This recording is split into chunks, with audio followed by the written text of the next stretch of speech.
başında, Katibimin evleri çeşmeler başında, Katibimle tanış oladım 18 yaşında.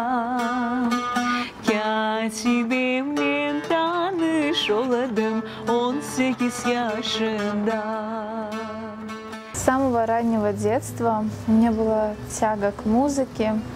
В 5-летнем возрасте брала в руки скакалку и имитировала выступление, микрофон, будь то свадьба, день рождения, я не знаю, просто на всех мероприятиях я становилась на табуретку, пела, и все родственники с восторгом это все воспринимали, и мне было, конечно, безумно приятно, и тем самым меня это мотивировало. В 8-летнем возрасте родители отдали меня в музыкальную школу по классу фортепиано.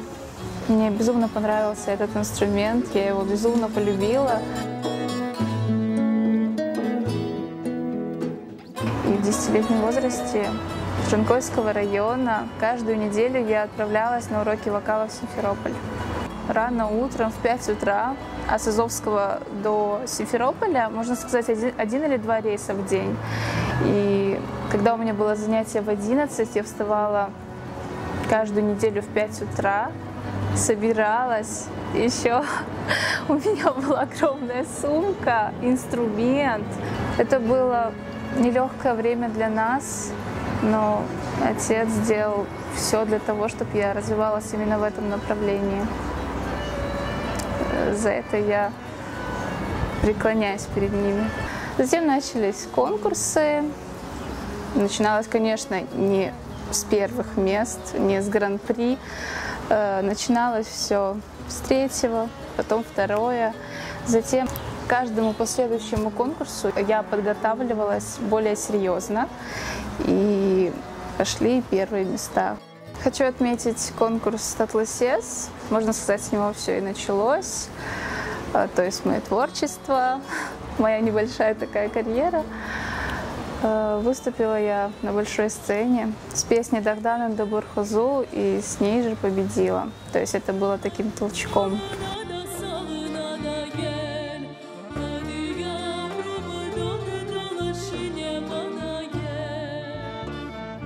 К конкурсу меня готовил Джамиляха Кариков. К финалу «Татлысес» мы готовились 1 месяц. В тот момент Джамиляха привил мне любовь к крымско-татарскому фольклору, чему я безумно благодарна ему.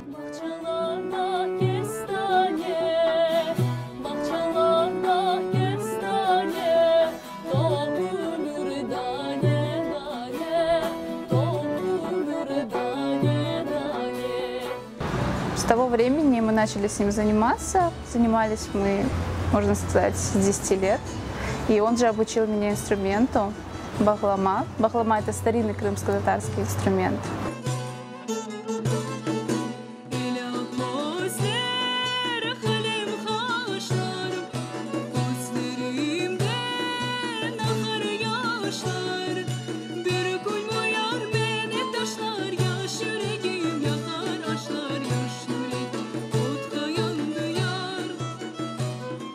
Джамиляха, он был одним из первых моих наставников.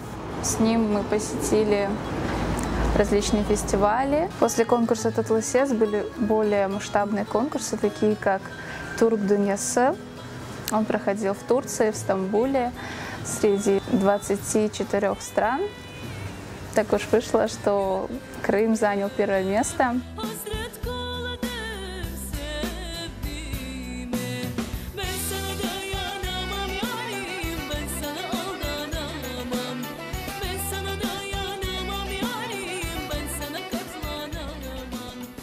Когда объявляли уже 1-е, 2-е, 3-е места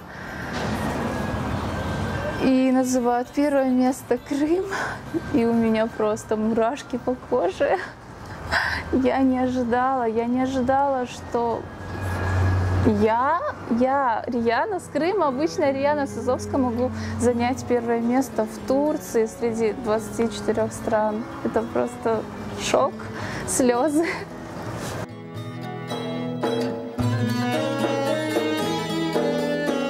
После общеобразовательной школы я поступила в Крымский инженерно-педагогический университет на вокальное искусство. Там я, собственно, и встретила своего супруга. Когда он впервые увидел меня на сцене, он сказал своим друзьям: вот видите эту девушку, она будет моей женой. Мой муж меня поддерживает в моих начинаниях, в моем развитии. Самое главное, что он не тормозит меня, он наоборот меня мотивирует, говорит: Рьяна, иди дальше, развивайся, все получится.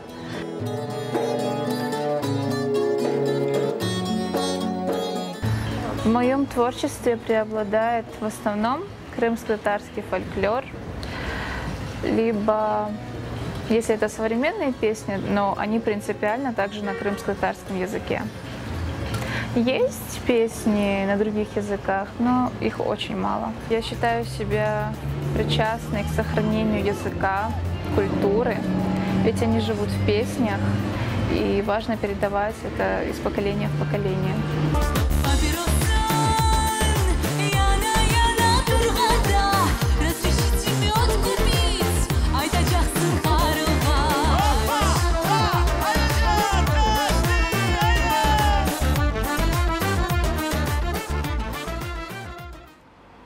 В 2019 году, 2 года назад, поступило предложение работать в ансамбле «Хором». Для меня это было очень неожиданно и очень приятно. С момента работы там я научилась по-новому мыслить в отношении нашей культуры и музыки. И в этом, безусловно, есть заслуга нашего художественного руководителя ансамбля Сервера Хакакура. Он мне подсказывает на мои недостатки в исполнении наших старинных песен, учит тонкостям исполнения. Мне интересна работа в ансамбле, разнообразием наших программ. Работа ведется не только в фольклорном, но и эстрадном направлении. И меня это очень привлекает в моей деятельности. Я уже не представляю свою жизнь без ансамбля «Хором», без гастролей. Можно сказать, ансамбль — это мой второй дом. Sana yoldaş men olarım, gönlümü açarım.